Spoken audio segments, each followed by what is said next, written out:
Page number 31 ऐकायचं काम करा फक्त.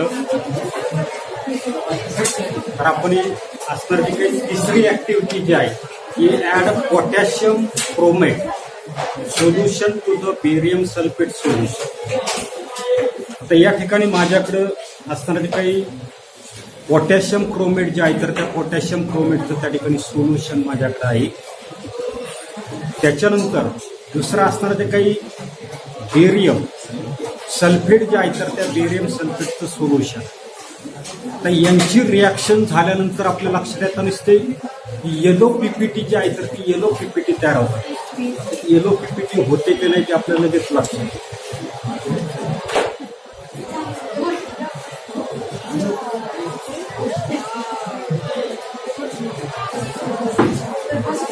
अशा रंगाची येलो पीपीटी जी आहे तर ती येलो पीपीटी त्याची काय होता नसते तयार होतात. म्हणजे सर्वसाधारणपणे पाहता काय काय लक्षात येत नाही हे असणार ते काही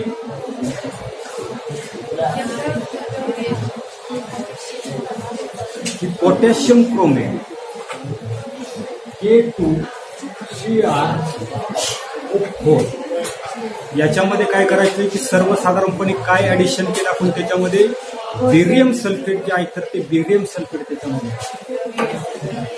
बेरियम सल्फेट दोघांची रिॲक्शन होताना दिसते आणि दोघांची रिॲक्शन होऊन आपल्याला बेरियम क्रोमेट त्या ठिकाणी तयार होतो. BaCrO4 आणि ते काही बेरियम क्रोमेट त्या ठिकाणी तयार होताना दिसते. तर त्या सर्वसाधारणपणे आपल्याला येलो रंगाची असणारी जी काही पीपीटी जी आहे तर ती पीपीटी आपल्याला त्या ठिकाणी तयार होते. म्हणजे पिवळ्या रंगाचं त्या ठिकाणी असणार ते काही पीपीटी जे आहेत. आता पीपीटी याचं शॉर्टकटमध्ये मी त्या ठिकाणी म्हटलेले की प्रेसिपिपेट हे ते लक्षात काय म्हटले प्रेसिपिपेट जे आहेत घट्ट अशा प्रकारचा पदार्थ जास्त जर त्याच्यामध्ये जर आपण जर टाकलं तर आपल्याला त्या ठिकाणी लक्षात येईल. नंतर त्या ठिकाणी काय होतं त्याचा अशा प्रकारचं पिवळ्या रंगाची असणारी काही पीपीटी जी आहे तर ते पीपीटी त्याच्यामध्ये तयार होतात. आता याच्यामध्ये कोणत्या प्रकारची केमिकल रिॲक्शन होते त्याचा आपल्याला फक्त असणार काही विचार जो आहे तो विचार त्या ठिकाणी करायचा आहे.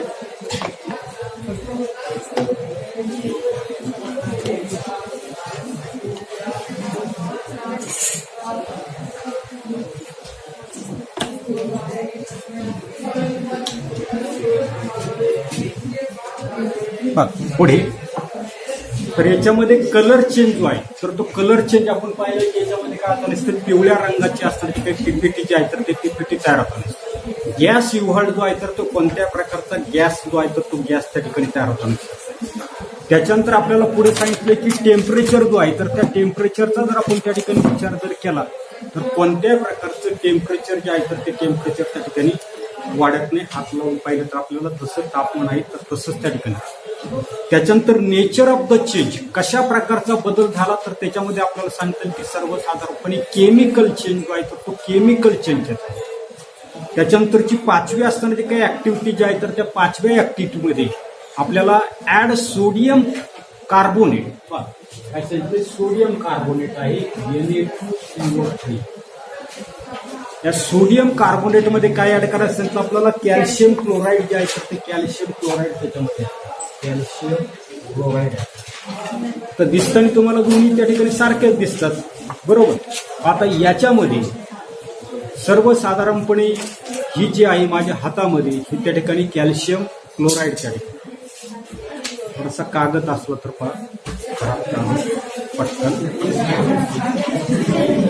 आपल्याला काय करायचंय सर्वसाधारणपणे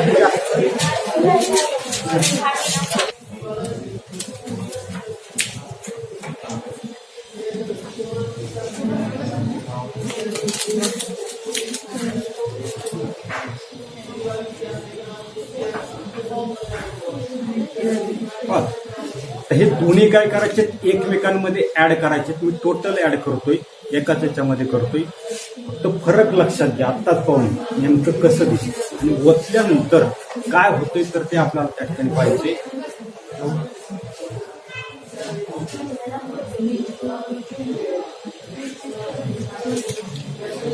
तर अशा पद्धतीची पांढऱ्या रंगाची असणारी काही व्हाईट पीपीटी जी आहे तर ती व्हाईट पीपीटी तयार होते. काय होते?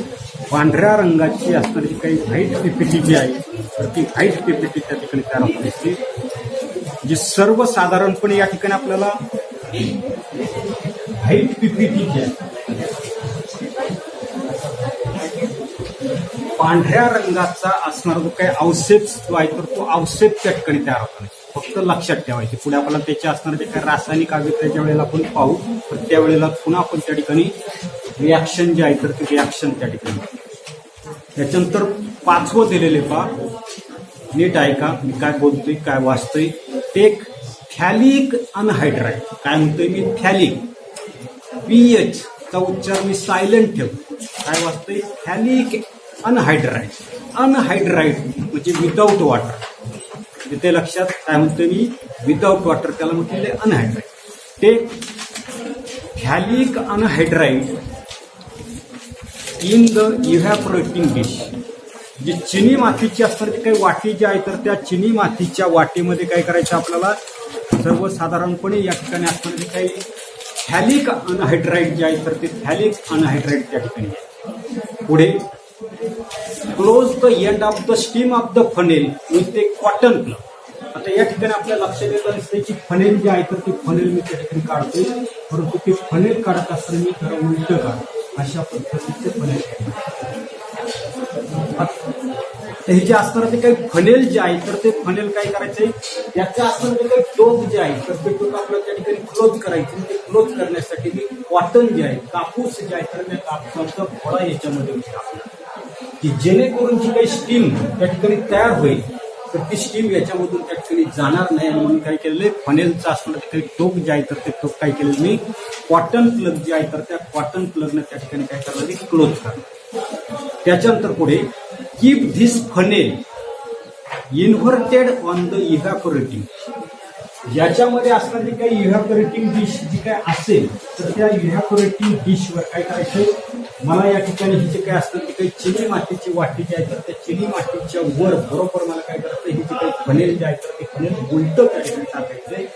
त्याच्यानंतर जो काही तयार होईल तर ते तयार झालेली जी काही स्टीम जी आहे तर ती स्टीम त्या ठिकाणी बाहेर जाऊ नये म्हणून याला काय केलं आपण कापसाचा असणार जो काही गोळा जो आहे तो गोळा त्या ठिकाणी.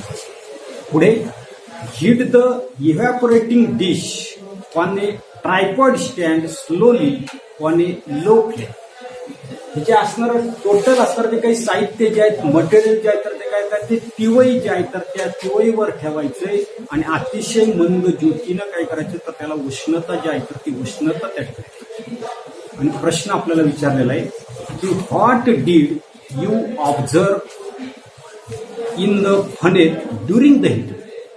उष्णता दिल्यानंतर तो फनेलचा असणार तो काय आतला भाग जो आहे तर त्या आतल्या भागावर तुम्हाला त्या ठिकाणी काय आढळतं. आता काय आढळतं तर त्याचा आपल्याला विचार करायचा आहे की फॅलिक अनहायड्राईड जे आहे तर त्याला जर उष्णता जर आपण जर दिली तर काय होतं असेल तर त्याचं त्या ठिकाणी व्हेपर जे आहे वाफ जे आहे तर त्या वाफेमध्ये त्याचं त्या ठिकाणी रूपांतर म्हणजे सर्वसाधारणपणे condensation of phthalic anhydride vapour takes place. काय म्हणते उष्णता दिली फॅलिक अनहायड्राईड जे आहे तर त्याच्या वाफा जे आहे तर त्या वाफा त्या ठिकाणी तयार होईल आणि त्या वाफा ज्या आहेत तर त्या वाफा काय होतात नसतात settles at the inner side of the funnel. त्याची काही नरसाळ जे आहे तर त्या नरसाळ्याच्या आतल्या बाजूला जे काही व्हेपर जे आहे तर त्या व्हेपर त्या ठिकाणी गोळा होतात. व्हेन इट कूल्स जे काही रिॲक्शन झाल्यानंतर ते नरसाळ काय होईल तर त्या ठिकाणी थंड होईल. When it cools it condense. It condense म्हणजे त्याचं संगणन जे आहे तर ते संगणन त्या ठिकाणी होतं आणि संगणन झाल्यानंतर आपल्याला एक पांढऱ्या रंगाचा असणारा काही पदार्थ जो आहे तो पदार्थ काय होता नसतोय ते जे काही फनेल जे आहे तर त्या फनेलची असणारी काही आतली बाजू जी आहे तर त्या आतल्या बाजूला काय होता नसते तर ते त्या ठिकाणी साचताना. म्हणजे सर्वसाधारणपणे या ठिकाणी आपल्या असं लक्षात येतं नसतंय फनेल जे आहे तर त्या फनेलची वाफ म्हणजे मटेरियल जे आहे फॅलिक अनहायड्राईड जे आहे त्याला उष्णता दिली तर वाफेमध्ये थंड केलं पुन्हा वाफ जे आहे तर त्या वाफ काय होताना दिसते थंड होताना दिसते आणि आतल्या बाजूला पुन्हा त्या ठिकाणी फॅलिक अनहायड्राईड जे आहे तर ते जमा होतात. याच्यावरून काय सांगता येईल, काही बदल त्या ठिकाणी होतोय का?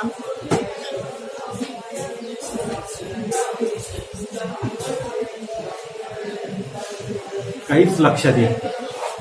पुन्हा एकदा लक्षात घ्या, फॅलिक अनहायड्राइड आहे, त्याला उष्णता दिली तर त्याची वाफ होते.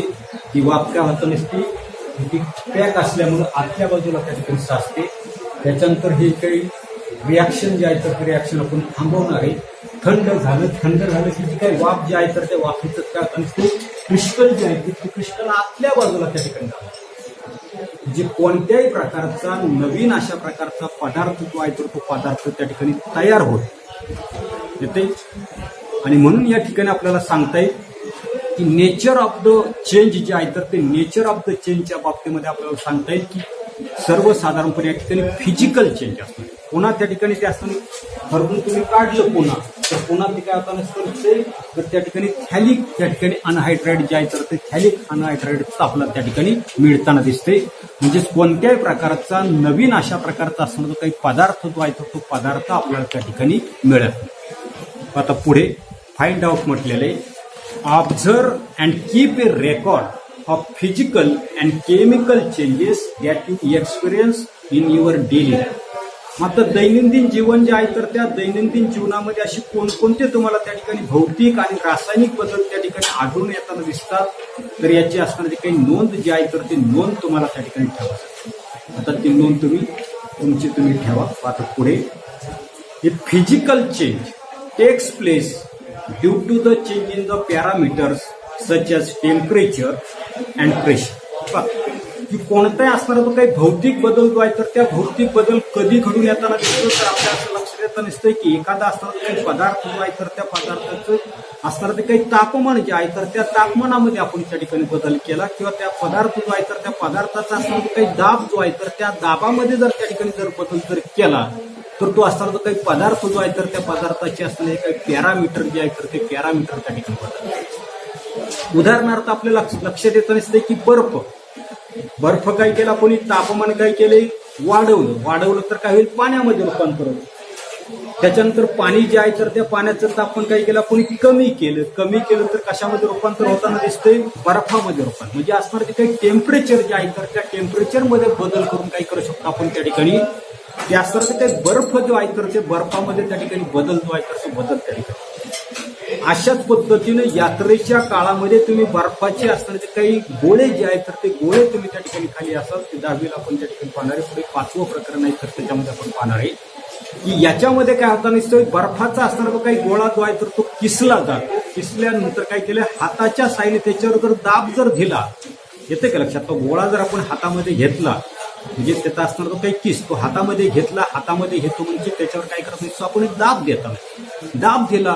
पुन्हा त्या बर्फाचा असणारा जो काही किस जो आहे तर त्या किस्साचा काय होता नसतो, पुन्हा त्या ठिकाणी गोळा जो आहे तर तो गोळा जे या ठिकाणी दाब देतो म्हणजे काय करता नसतं, त्याच्यावरचं असणारं ते काही प्रेशर जे आहे तर ते प्रेशर आपण त्या ठिकाणी अप्लाय करतो आणि पुन्हा तो असणारा जो काही गोळा जो आहे तर त्या गोळ्याला त्या ठिकाणी काय असतो, बर्फ जो आहे तर तो बर्फाच्या किस्साचा गोळा जो आहे तर त्या गोळ्यामध्ये रूपांतर. म्हणजे या ठिकाणी हा जो काही होणारा जो काही बदल जे आहे, उदाहरणार्थ 2 बदलांचा आपल्याला काही विचार करायचा की आईस आहे, आईसला काही केलं पण समजा हिटिंग केलं तर काय आता दिसते, वॉटरमध्ये रूपांतर होताना दिसते. त्याच्यानंतर असणारे काही वॉटर जे आहे तर त्या वॉटरमधले असणारी काही हीट जे आहे तर ती हीट जर आपण त्या ठिकाणी काढून घेतली तर पुन्हा काय होतं दिसते, बर्फ जो आहे तर त्या बर्फामध्ये रूपांतर. आणि म्हणून या ठिकाणी सांगितलंय की फिजिकल चेंज इज रिव्हर्सिबल. लक्षात बर्फाचं काही करू शकतो आपण पाण्यामध्ये रूपांतर करू शकतो, किंवा पाणी जे आहे तर त्या पाण्याचं रूपांतर काय करू शकतो, बर्फामध्ये त्या ठिकाणी करू शकतो. आणि म्हणून सर्वसाधारणपणे फिजिकल चेंज जो आहे तर तो फिजिकल चेंज आपल्या त्या ठिकाणी रिव्हर्सिबल त्या ठिकाणी. पुढे, the composition of the matters remains the same in the physical change. दुसरं आपल्याला सांगता येईल की सर्वसाधारणपणे आपल्या लक्षात येताना दिसतंय the composition of matter remains the same in the physical change. Physical चेंजचे उदाहरण आपल्याकडे पाणी ज्याचं बनलेलं आहे तेच त्या ठिकाणी वॉटर जे आहे तर ते वॉटरमध्ये तेच कंपोजिशन असेल, काही वेगळा बदल असणार आहे का, काहीच नाही. म्हणजे भौतिक बदल जे आहे तर त्या भौतिक बदलामध्ये आपल्या असं लक्षात येत नसते की असणारं जे काही मॅटर जे आहे तर त्या मॅटरमध्ये द्रव्यामध्ये कोणत्या प्रकारचा असणारा काही बदल जो आहे तर तो बदल त्या ठिकाणी. फॉर एक्झाम्पल आपल्याला सांगितलेलं आहे ice is transform into water when heating and water is transform into the ice when cooling. तेच आपण त्या ठिकाणी की असणारं ते काही बर्फ जो आहे तर त्या बर्फाचं असणारं जे काही रूपांतर जे आहे तर ते रूपांतर कशामध्ये केलेलं आपण वॉटरमध्ये केलेले. वॉटरमध्ये करत असताना मी त्या ठिकाणी ट्रँगलचं चिन्ह दाखवलेलं. ट्रँगलचं चिन्ह पुढे आपण पाहणार आहे की हिटिंग जी आहे उष्णता जर तुम्ही त्या ठिकाणी रिॲक्शन मध्ये देत असाल तर ते डेल्टाने ते आपलं ट्रँगल जे आहे तर त्या ट्रँगलने त्या म्हणजे बर्फ जे आहे तर त्या बर्फाला जर आपण उष्णता दिली तर बर्फाचं रूपांतर त्या ठिकाणी पाण्यामध्ये होताना दिसतं. अशाच पद्धतीने आपल्या लक्षात येताना दिसतंय की वॉटर जे आहे तर त्या वॉटरचं ट्रान्सफॉर्मेशन जे आहे तर ते आपण काय करताना दिसतंय वॉटरचं ट्रान्सफॉर्मेशन आपण आईसमध्ये केलं.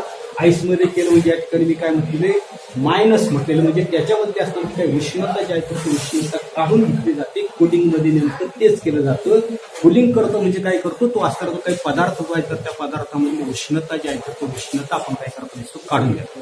म्हणजे अशा पद्धतीनं आपल्या लक्षात येताना दिसतं. On the contrary if composition of the matter changes during the process then it is called the chemical. जर त्या ठिकाणी असणार ते काही द्रव्य जे आहे तर त्या द्रव्यामध्ये काही बदल त्या ठिकाणी होत असेल नवीन अशा प्रकारचं असणार ते काही मॅटर जे आहेत सबस्टन्स जे आहे तर सबस्टन्स जर त्या ठिकाणी तयार होत असेल तर अशा प्रकारचा असणारा जो काही चेंज जो आहे तर त्या चेंजला म्हणणार आपण त्या ठिकाणी कोणता केमिकल चेंज. त्या ठिकाणी पुढे when we call a particular process or a phenomenon.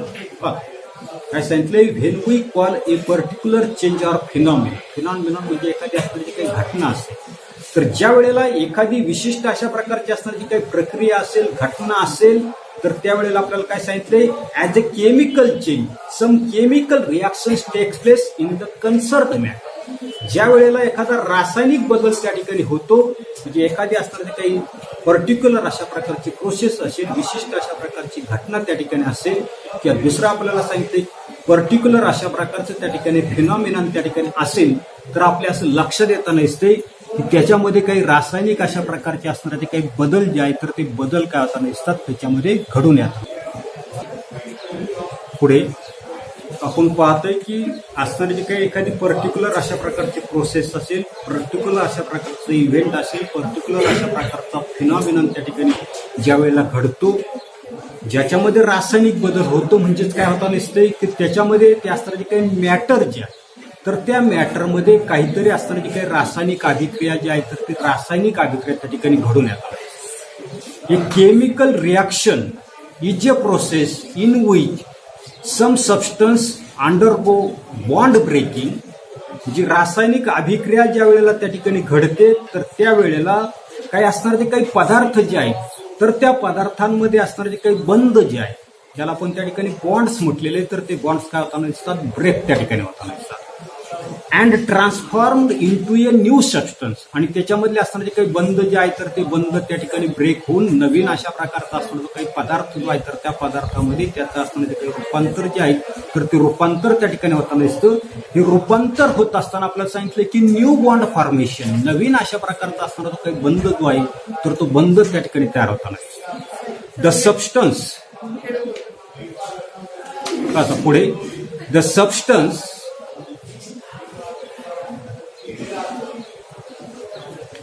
taking part in a chemical reaction is called reactant. शब्द त्या ठिकाणी तुम्ही लक्षात ठेवा.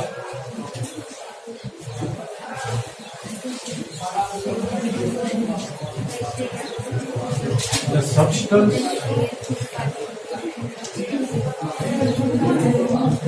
taking part in a chemical reaction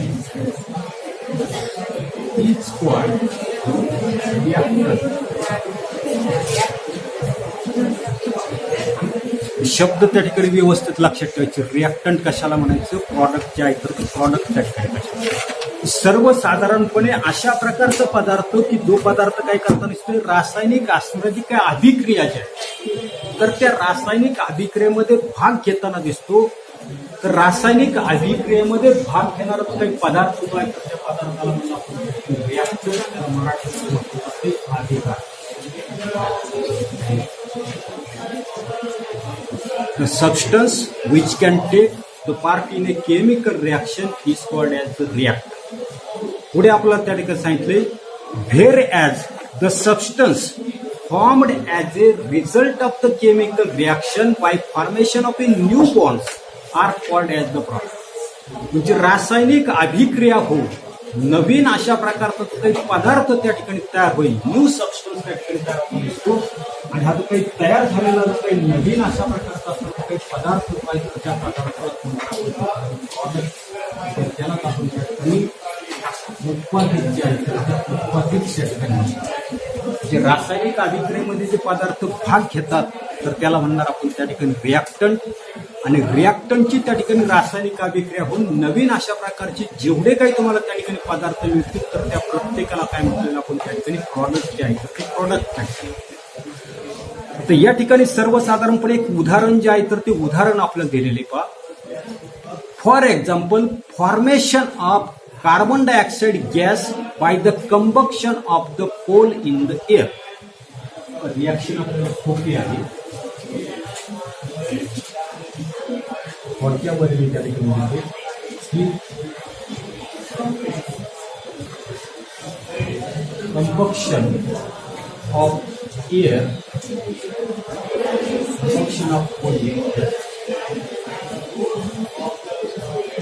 कोळसा जो आहे तर तो कोळसा काय करायचा आपल्याला हवेमध्ये कोल जो आहे तर तो कोल काय करायचा आपल्याला कोल आणि एअर या दोघांचं असणारे कॉम्बिनेशन जे आहे तर ते कॉम्बिनेशन होऊन आणि कार्बन डायऑक्साईड जो आहे तर तो कार्बन डायऑक्साईड. आता कोळसा जो आहे तर त्या कोळशामध्ये आपल्याला माहिती की कार्बन असतो.